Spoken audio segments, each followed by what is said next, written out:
Halo teman, selamat datang di channel yang satu ini. Hehehe, Eits, channel ini adalah berisi cerita tentang alur Donghua yang keren. Penasaran? Yuk segera langsung markiden, mari kita dengar. Tapi sebelum itu, jangan lupa like dan subscribe-nya ya. Battle Through to Heaven.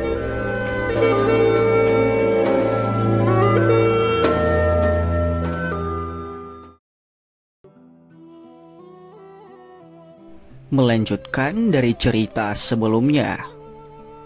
Keraguan di mata Xiaoyan perlahan menghilang setelah Xiaoyan membuat keputusan di dalam hatinya. Dia menundukkan kepalanya dan melihat magma yang tak ada habisnya. Sebuah kehikmatan muncul di wajahnya. Dia tidak yakin tentang seberapa dalam magma bawah tanah ini. Seseorang harus memiliki kekuatan yang luar biasa kuat jika ingin masuk jauh di dalamnya. Ini karena ada tekanan besar dari magma yang sudah panas. Itu sesuatu yang tidak akan bisa ditahan oleh orang biasa. Menurut prediksinya, seseorang harus membutuhkan setidaknya kekuatan kelas Douzong jika seseorang ingin memasuki bagian bawah magma ini. Tentu saja, Xiaoyan adalah pengecualian, karena ini adalah tempat lahirnya api hati jatuh. Dengan dia menjadi pemilik api hati jatuh saat ini, itu akan jauh lebih mudah baginya untuk bergerak. Xiaoyan melambaikan tangannya saat dia berdiri di atas magma sambil tenggelam dalam pikirannya.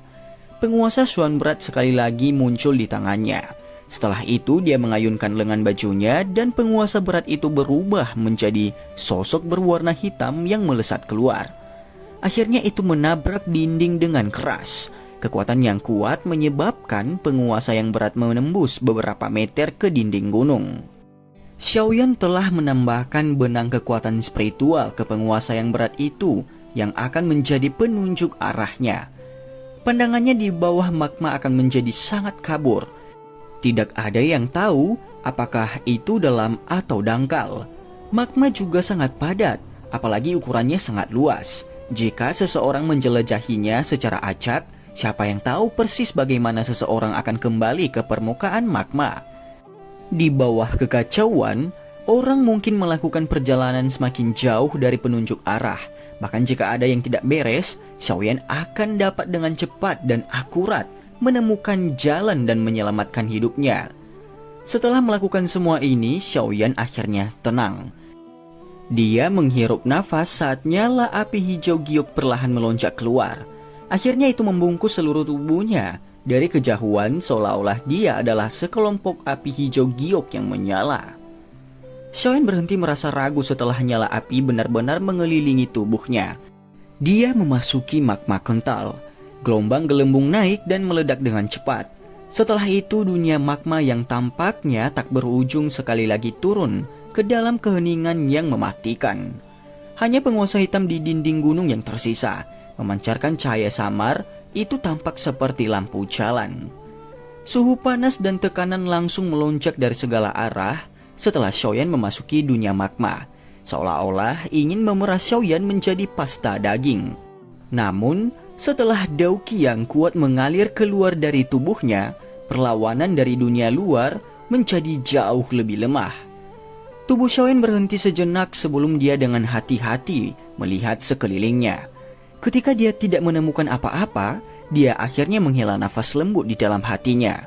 Dia menjentikan jarinya dan sekumpulan gumpalan api hijau keluar. Munculnya gumpalan api ini tiba-tiba menyebabkan tempat itu menjadi panas dan cerah. Setelah itu nyala api bergeser sedikit sebelum mengarah ke wilayah magma yang dalam. Akhirnya itu benar-benar mulai jatuh dengan cepat tanpa terkendali. Perubahan yang tiba-tiba dan tidak terduga itu menyebabkan Xiaoyan sedikit terkejut. Matanya berubah sebelum dia mengepalkan tinjunya dan dengan cepat mengikutinya. Tampaknya bagian dalam magma memang memiliki sesuatu yang bisa memanggil api hati jatuh.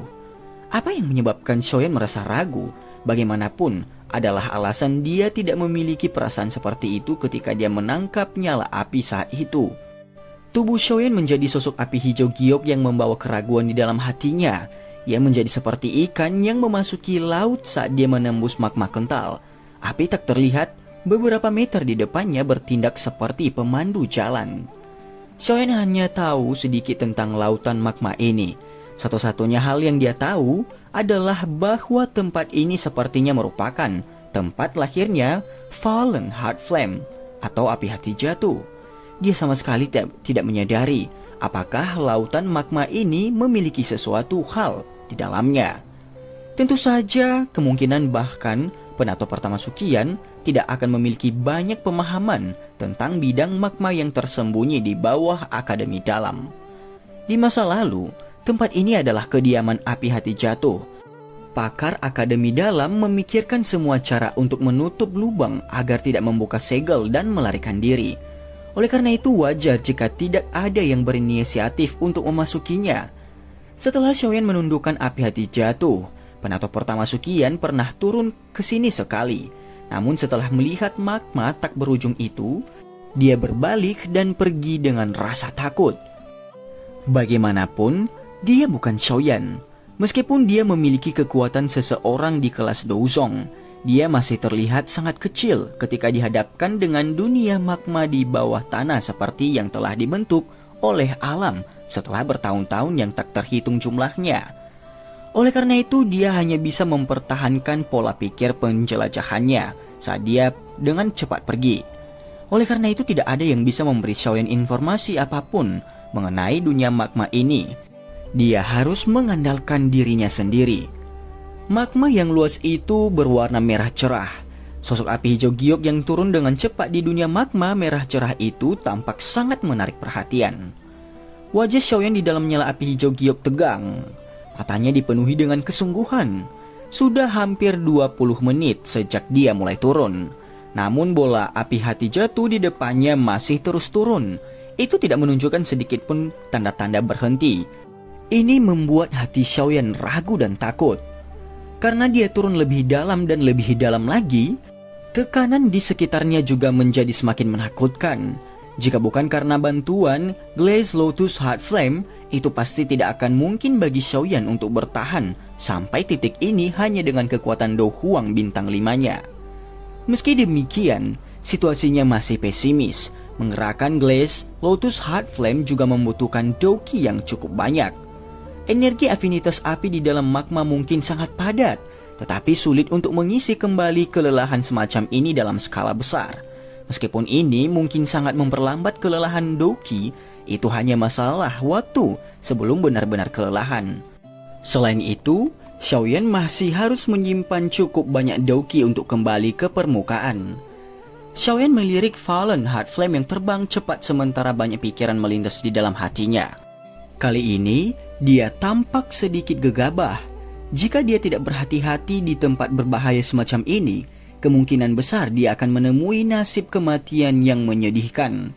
Singkatnya, sementara Xiaoyan ragu, kumpulan api hati jatuh di depan Xiaoyan melayang perlahan. Setelah itu, cahaya api yang samar tersebar dari itu. Nyala api ini seperti tiang lampu yang bersinar di magma tidak jauh dari situ. Tiba-tiba, pemandangan aneh muncul. Orang hanya bisa melihat bahwa magma itu benar-benar bergoyang. Setelah itu lingkaran cahaya transparan yang memancarkan cahaya redup muncul dari pusaran magma itu. Perubahan mendadak ini telah menyebabkan Doqi di dalam tubuh Xiaoyan digerakkan di atas menyebabkan dia terkejut. Dia sudah memutuskan bahwa dia akan segera berbalik dan melarikan diri jika ada perubahan mendadak terjadi. Seseorang yang mampu menciptakan pemandangan misterius di dalam magma jelas bukan seseorang yang bisa dilawan. Kabur adalah pilihan yang rasional. Tatapan cemas Xiaoyan mempelajari pemandangan di bawah seolah-olah dia sedang menghadapi musuh yang hebat. Lingkaran cahaya transparan samar telah sepenuhnya muncul di dalam magma. Tatapan Xiaoyan juga menyapu pada kesempatan pertama itu. Karena lingkaran cahaya transparan itu tidak menghalangi tatapan Xiaoyan. Ketika dia melihatnya, itu segera menyebabkan Xiaoyan tercengang. Matanya dipenuhi dengan keterkejutan dan ketidakpercayaan. Ini karena tidak ada apapun di dalam lingkaran cahaya selain tubuh yang telah lama berubah menjadi kerangka. Ukuran kerangka itu sangat besar karena selalu dikelilingi oleh magma. Tulangnya benar-benar putih dan memancarkan cahaya redup. Hal yang menyebabkan Xiaoyan terkejut bukanlah tulangnya, tapi nyala api yang melayang di atasnya. Api itu transparan, tampak seperti benda tak terlihat. 1 atau 2 bibit api kadang-kadang akan melompat keluar. Magma di sekitarnya tampaknya sangat takut padanya. Setelah bibit api mengembang dan menyusut, lingkaran putih terbentuk di sekitar tulang. Orang lain mungkin merasa bahwa benda ini agak asing, tetapi Xiaoyan sangat akrab dengannya. Itu karena nyala api ini adalah api hati jatuh. Selain itu, Xiaoyan tahu dari pandangan sekilas bahwa api transparan di dalam lingkaran cahaya bukanlah Fallen Heart Flame. Sebaliknya itu adalah api hati jatuh asli. Dengan kata lain, hal yang muncul di depan Xiaoyan sebenarnya adalah Fallen Heart Flame lainnya. Pada saat ini, pikiran Xiaoyan tanpa sadar merasa pusing. Bagaimana tempat yang sama bisa memiliki 2 api surgawi yang sama? Selain itu, milik siapa kerangka misterius itu? Berbagai misteri melonjak di kepala Xiaoyan. Tepat ketika dia bingung, dia merasa merinding. Angin panas bertiup ke arahnya dengan cara yang aneh. Sebenarnya ada orang lain yang hadir di dunia magma ini yang tidak memiliki kehidupan. Saat ini, bahkan kulit di kepala Xiaoyan tanpa sadar menjadi mati rasa. Angin panas tiba-tiba datang. Pada saat yang genting, Xiaoyan menunjukkan kekuatan pembalasan yang agak menakutkan. Orang bisa melihat cahaya perak berkedip di bawah kakinya saat tubuhnya berputar menjadi busur aneh, dan angin sepoi-sepoi lewat tepat di atas bahu Xiaoyan. Angin panas menyebabkan rasa sakit yang membara menyebar dari tubuhnya. Tubuh Xiaoyan gemetar. Setelah menghindari serangan itu, dia dengan cepat mundur. Saat melakukannya, dia membalikan tubuhnya dan dia melihat ke arah mana angin berasal. Wajahnya sekali lagi menjadi tertegun. Ada sosok besar berwarna merah, 10 meter berenang di dalam magma. Warnanya mirip dengan magma di sekitarnya. Jika seseorang tidak mengamati dengan saksama, akan sulit untuk menemukannya. Selain itu, tubuh merah tua ditutupi dengan sisik merah dan ekor bersisik merah sepanjang 5 kaki terayun sedikit. Sosok merah itu berdiri dengan kedua kakinya, tetapi kakinya sangat besar. Kepalanya juga membulat dan tertutup sisik-sisik kecil. Sepasang mata kecil memancarkan keganasan samar. Mulutnya yang besar sedikit terbuka dan memperlihatkan gigi-gigi tajam yang padat. Dari penampakan makhluk ini, nampaknya itu adalah kadal yang bisa berjalan dengan 2 kaki. Dari penampilan luarnya, sosok misterius berwarna merah ini jelas bukan manusia. Sebaliknya, itu adalah sejenis makhluk hidup yang misterius. Xiaoyan sama sekali tidak menyadari makhluk hidup macam apa itu, karena dia belum pernah melihat apapun yang bisa hidup di magma di masa lalu. Xiaoyan menghela nafas lega setelah mengetahui bahwa pihak lain bukanlah manusia. Namun dia tidak melepaskan kewaspadaan di dalam hatinya. Dia tidak merasakan aura sedikit pun selama perjalanan ini. Namun makhluk hidup ini yang misterius telah melepaskan serangan ke arahnya, bahkan tanpa dia sadari. Jelas ini cukup kuat. Selain itu, yang terakhir memiliki keunggulan, yaitu sebagai tuan rumah. Jika Xiaoyan tidak bertindak hati-hati, dia mungkin benar-benar akan gagal saat dia tidak mengharapkannya. Sementara mata Xiaoyan menatap tajam ke arah makhluk itu juga menatapnya dengan tajam. Kedua belah pihak saling berhadapan dan tatap-tatapan. Setelah itu, cahaya ganas di mata makhluk magma itu tiba-tiba melonjak. Teriakan menusuk telinga keluar dari mulutnya. Setelah itu, ia mengayunkan ekornya dan cakar binatang yang tajam membelah magma dan menembak langsung ke arah Xiaoyan. "Anda mencari kematian?" ucap Xiaoyan. Mata Xiaoyan berubah sedikit dingin saat dia melihat makhluk magma itu kembali lagi. Dia tiba-tiba melambaikan lengan bajunya dan pilar Douki hijau giok keluar dari telapak tangannya. Setelah itu ia dengan keras menabrak makhluk magma itu, memaksanya mundur lebih dari 10 meter. Baru kemudian dia mendesis dan menstabilkan tubuhnya.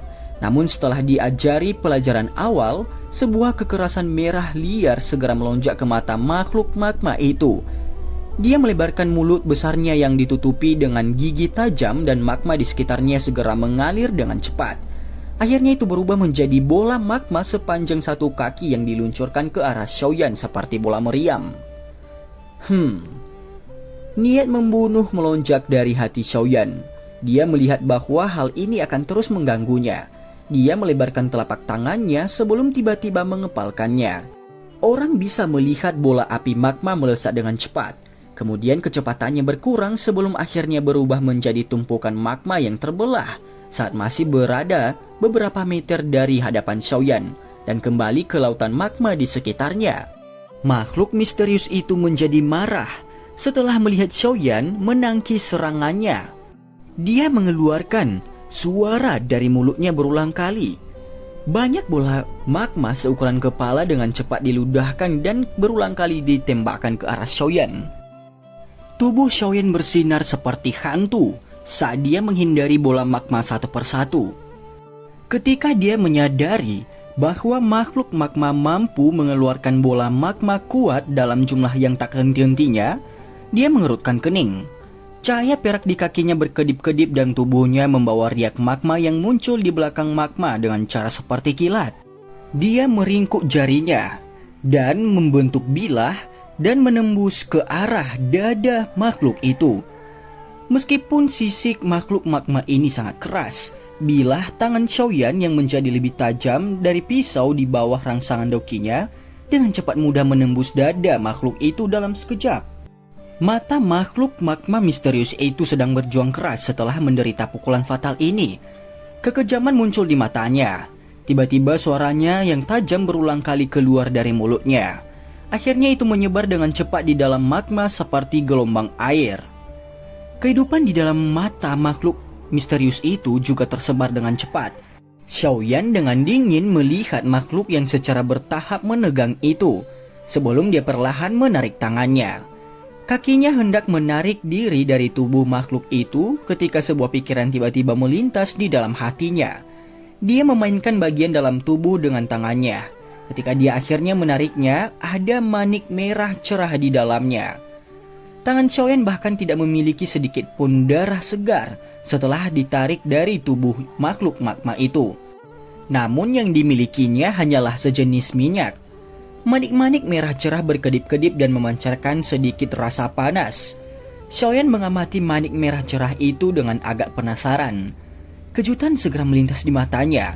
Dia menemukan bahwa tampaknya ada energi afinitas api yang kuat yang terkandung di dalam manik itu.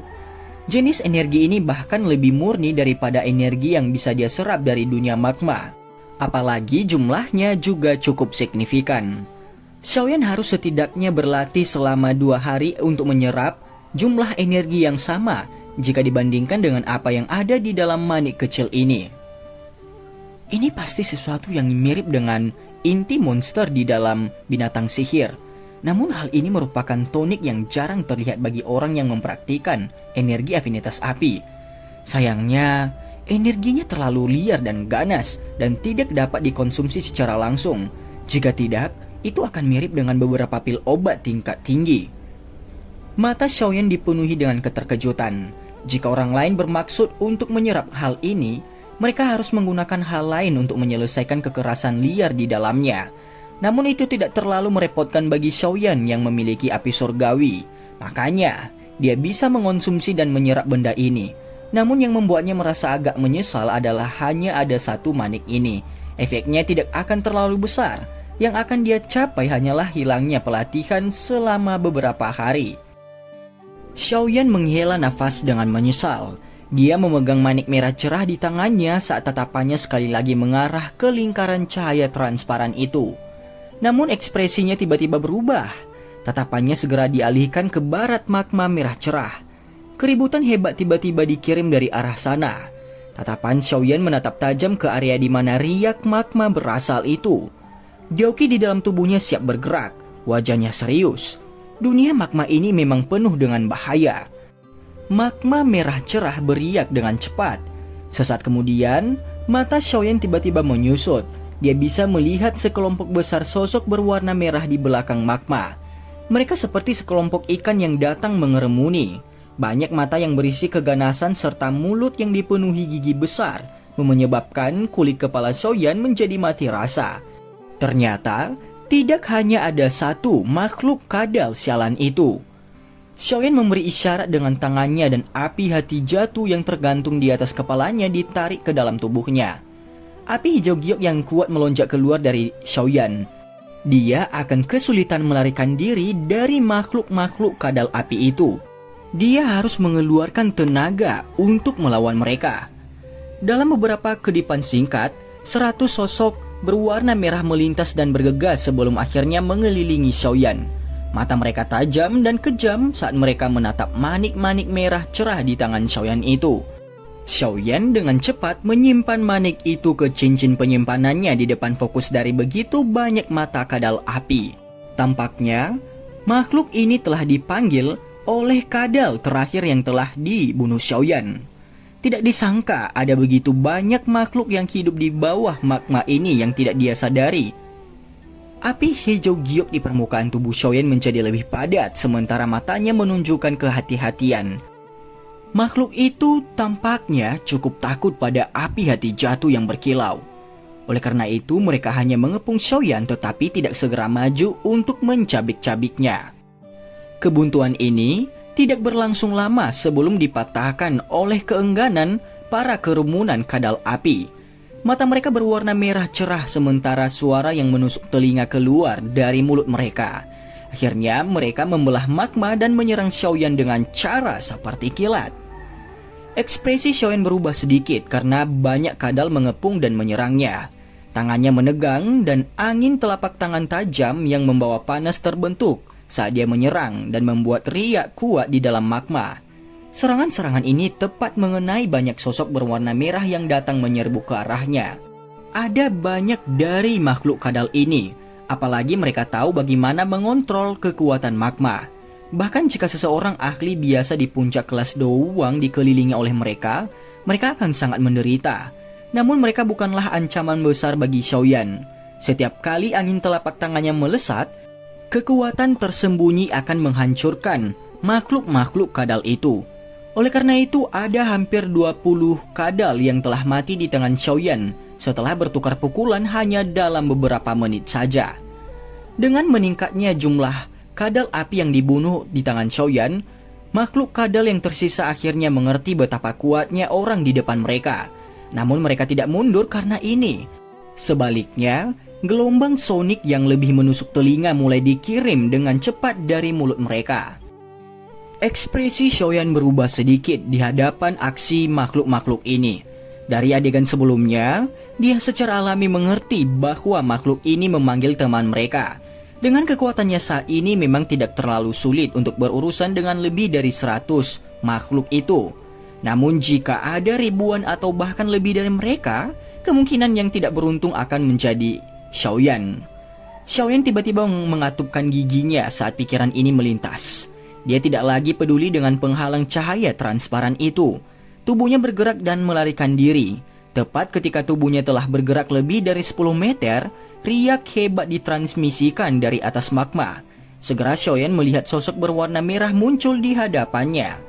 Selain itu, hal yang menyebabkan hati Xiaoyan tenggelam adalah ada kadal yang sangat besar di hadapan banyak sosok berwarna merah itu.